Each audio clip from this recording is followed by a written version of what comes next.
Well, good morning, everyone. In yesterday's innovation seminar, we heard that data is the new oil, that businesses are dying of thirst in an ocean of data, and that we should all become much more data rather than keyword orientated if we're to succeed in an information economy where time is scarce and the volume of information continues to grow at a rapid pace.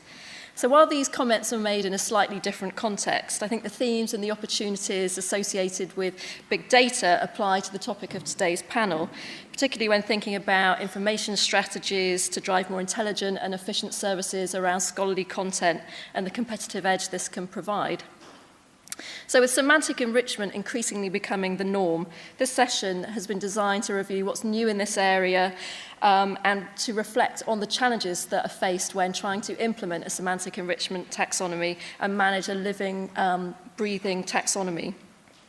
So each of the speakers have 10 minutes to share their views on what is new. So it's quite a tight time slot. So I would ask you to save up your questions for the end where we've got time for a panel discussion. And the presentations today will include a mix of case studies as well as updates from vendors. So without further ado, I'd like to introduce our first speaker, who is Marjorie Hlava, who's the president at Access Innovations. Good morning. I thought I would figure out how this works first. Yep.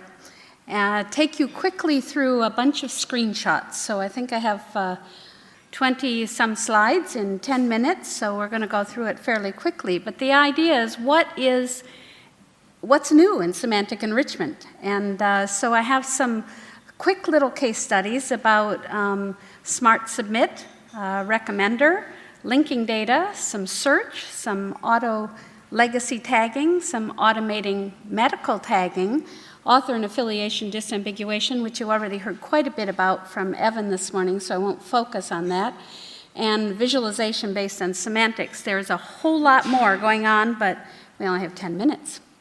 So in Smart Submit, this is where the author or the editor does the tagging. They tag automatically. We have a tool that we use to suggest terms, but lots of people have such tools.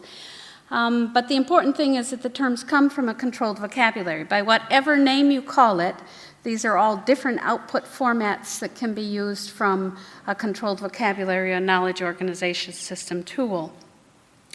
And manufacturing those so that you don't have a recursive loop. If you put them into an RDF triple store, for example, you want to be sure that the word relationships are well formed before you ever submit them over to the triple store. Otherwise, you have problems. American Association for Cancer Research uses Smart Submit in a couple of ways. We run this in conjunction with EJ Press. So they get a list of suggested terms. They can also look at the hierarchical view of the thesaurus, and they can search for terms precisely. And then in this case, they can add, whether they're the author or the editor, add the terms they think most appropriate for the article. Another author submission flow from American Society for Information Science and Technology, uploading proceedings data. People fill in the appropriate form, and then a list of suggested keywords pops up, and the submitter can choose them, and in this case, we never have anyone other than the author choose the terms. Another thing that's increasingly popular is having the role of each contributor defined. So the Wellcome Trust and Harvard, along with about 50 publishers, have come up with a list of terms that will help define the contributor role. So what part did you play in creating this paper? Did you curate the data? Did you write the publication? Did you build the model? What was the role of the author? And I think this is going to be an increasingly important thing, and so that contribution can be added as part of the semantic enrichment. If you need to get what the definition is, you can mouse over and get the fuller definition of what it is we mean by that particular term.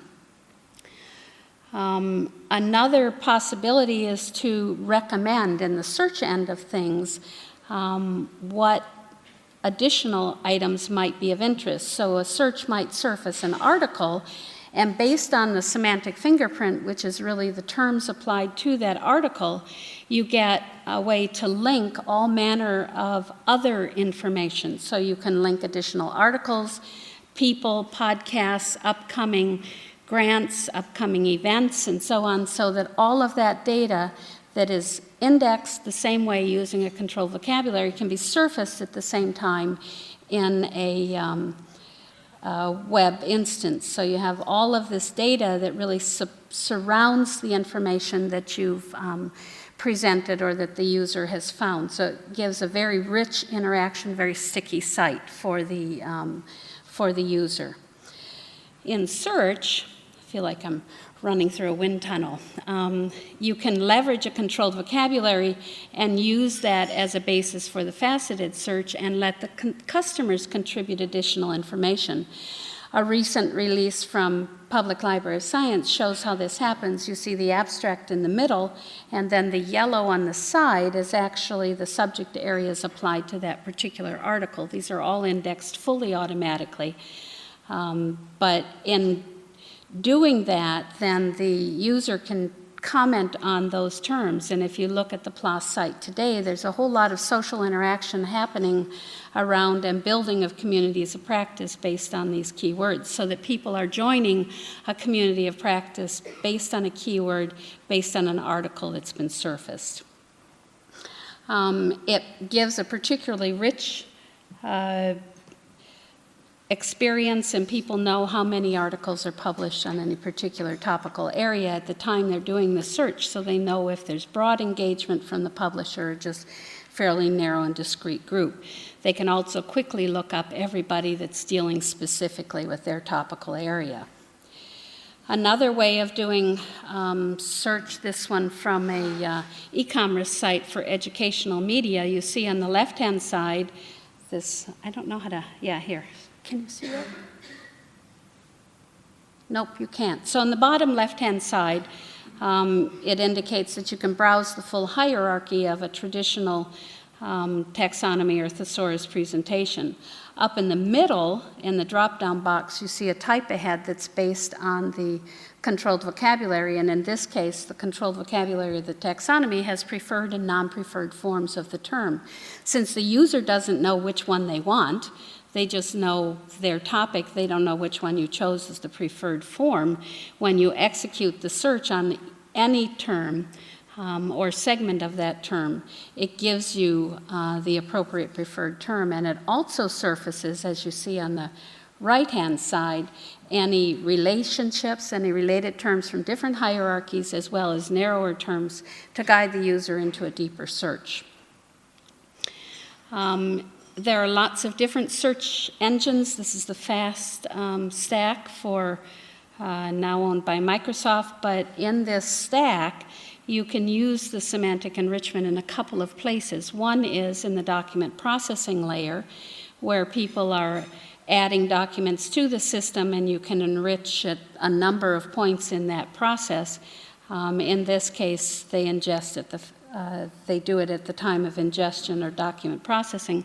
But you can also use it over in the query side. So you can explode a query side and only use the taxonomy or semantic enrichment on the query side and still get a significantly improved search.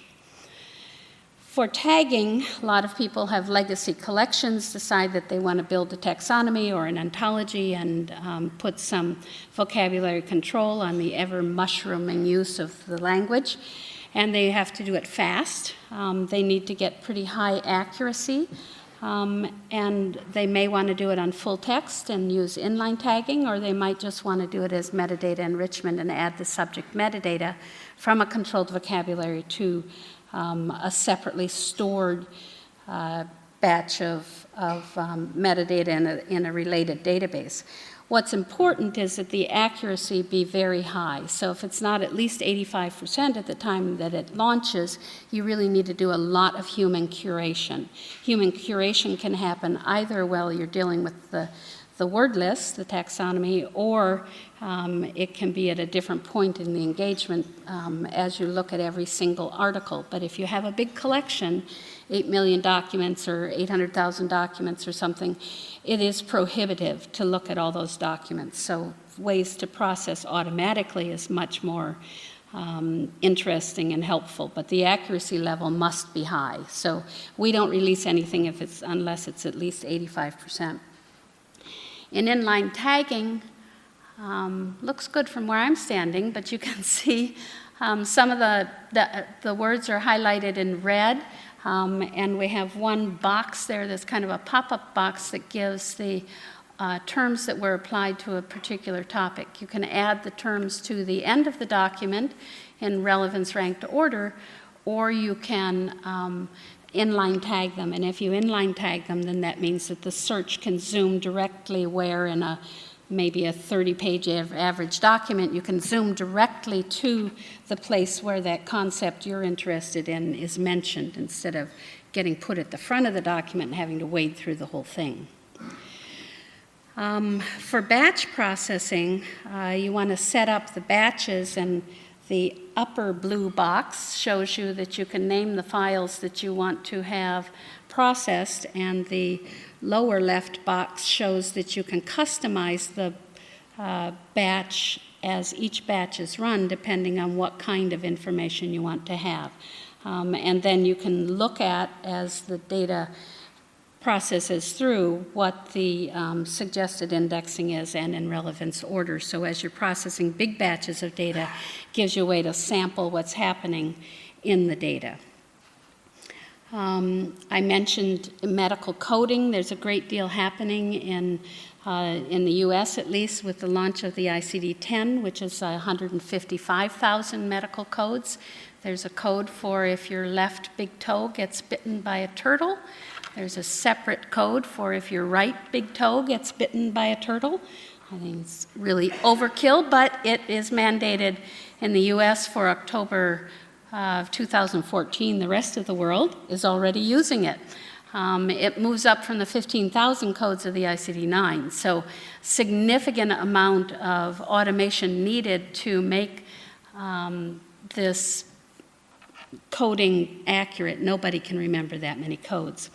American Medical Association has procedure codes and also a set for medical supplies, and all of that gets mashed together. So we've built rule bases for all of this, and it's launched now under Access Integrity as a code name, IntegraCoder, indicating high integrity in the coding.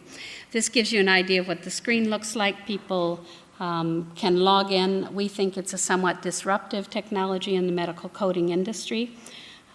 We do tag using the inline tagging codes to look at where those things were launched, so that as people write their electronic medical records in the future, they can write them so that they are more precisely tailored to this kind of activity.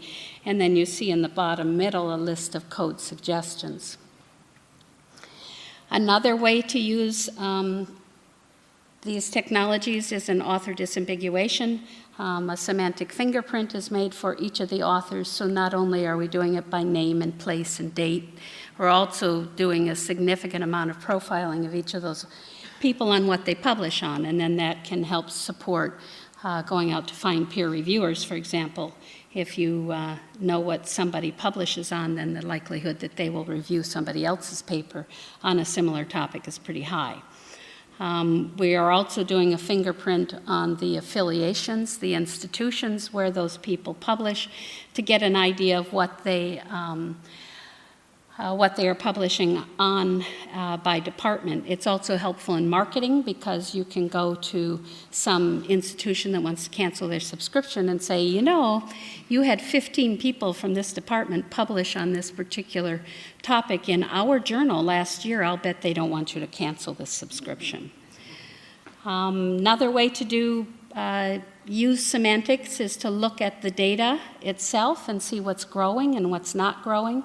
If you've classified the entire corpus topically, then you can move to get the people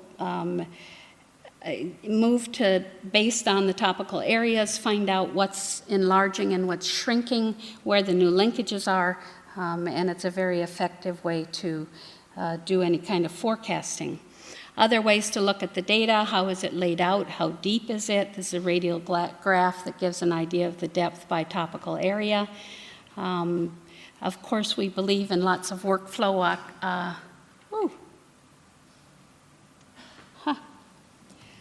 lots of workflow options. skipped right past it, and this is what the creation stack looks like. It's really pretty fast moving.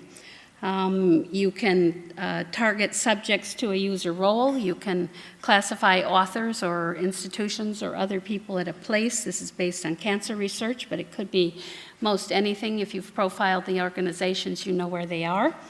You can do profiling of people or let them profile themselves by giving them a list of terms that would apply to either their CV or a corporate profile. And there are lots of other things. So these next 3 sides are just lists of other things that you can,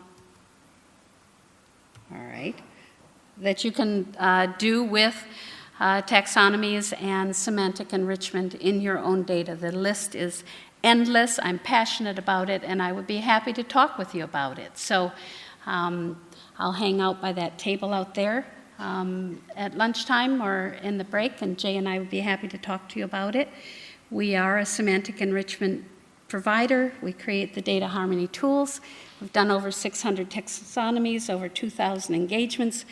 We are financed by that firm called Sweat, Persistence, and Good Cash Flow Management, and this is us. Thank you for your attention.